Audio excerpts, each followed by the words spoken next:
If you started your Corvette and your oil pressure looks like that, you got a problem and we're going to fix it, so don't go away.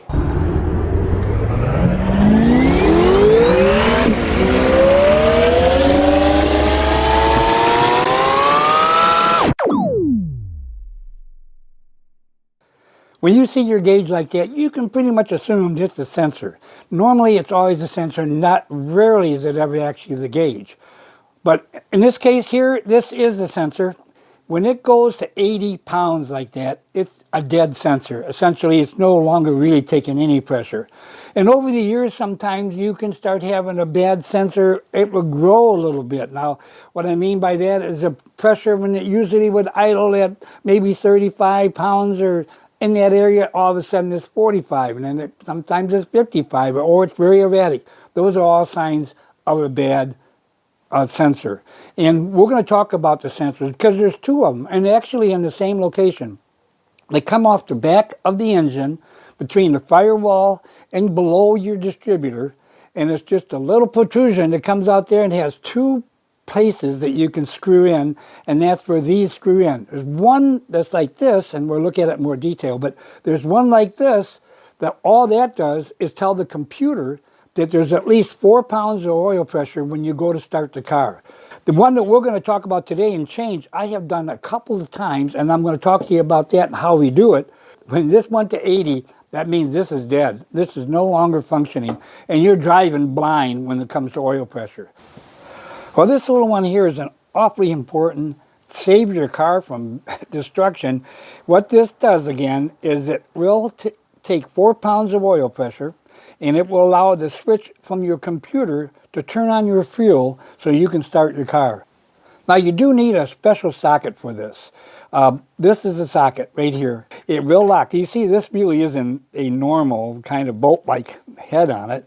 It locks right in there, and now you can tighten it up and put it to torque it if you need to, so forth as well. Usually you don't have to overpower these babies. You really don't want to, but you definitely want to get in there snug.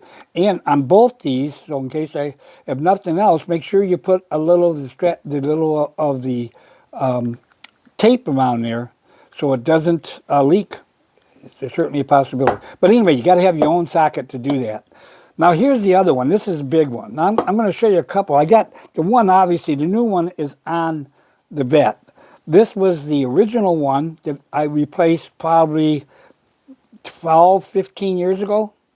And this was the very original. I think it's an AC is my best guess. Now it was really hard to even find an AC one, but nonetheless, while later, when this one went out, it went to 80 pounds, just like we saw there, and then I replaced it with this one. It worked good for the last, well, I guess about 12 to 15 years ago. I replaced it, it worked that long, and now it started that creeping, as I mentioned earlier. It started that creeping, going up so the pressure wasn't correct. Now, it works the same way. You plug it in, screw it in, and it's got a wrench, a socket-like position back here, and one up here. You have no room for this. It's extremely difficult to get in there and use any of these wrenches. But you can do it, obviously, because here it is. But they are a bugger to get your wrench in there and be able to turn. It takes quite a while to get enough of them go through.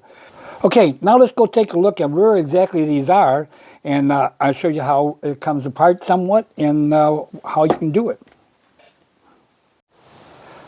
Okay. Now I want to show you right where it's at, the best I can here.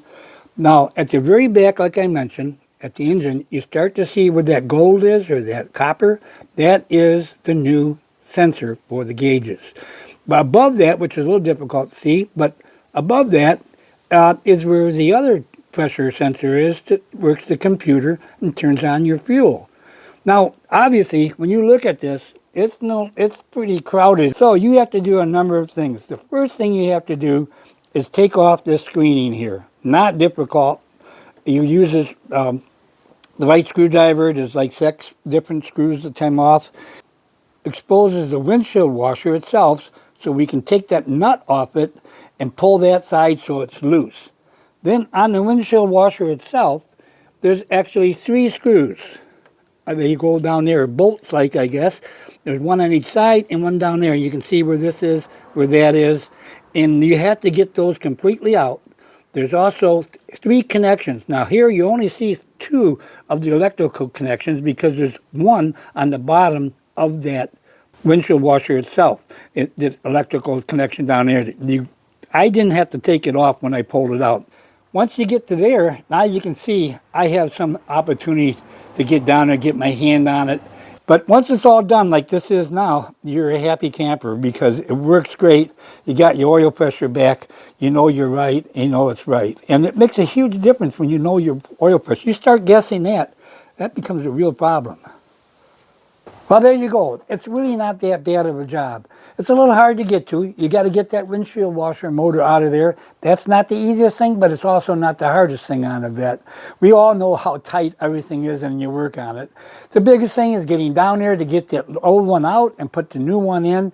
But do one thing, that you want to make sure that it doesn't leak. Not after you put everything together, before you put everything together. Start it up, see if the gauge is working. Watch down there where you got a good clear vision of it and make sure nothing's leaking, because now's the time to correct it, not after you drove it for a few miles.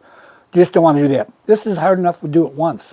Okay, hopefully that helped. Appreciate you being with me. I look forward to seeing you in the next one.